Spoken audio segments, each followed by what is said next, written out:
Nou, we hebben inderdaad, we hebben hier een stuk laan hiernaast, dat is helemaal in vakken indeeld. En dat is bemest met allerhande verschillende soorten stront.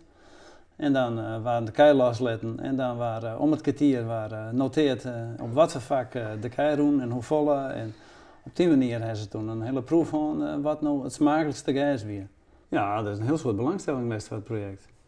Ja. En dan kwam sowieso uit Wageningen van een of internationale squallen kwam toch één keer in de maand kwam zeker een groep van een bus vol. Die kwamen hier alle maanden heen en dan kwamen ze, bezegen ze alles en dan kregen ze een t-shirt van deze en dan gingen ze weer. Maar dan moest je zo dat rondleiden of zo? Ja, dat die ik, ja. Ja, en dan molk ik. Ja. Oh, no. De reden overal hoor. Ze kwamen meestal onder melk, Ja. Nou, dat vonden ze bijzonder natuurlijk. Zijn vrouw in zijn melkput. Ja. Ja.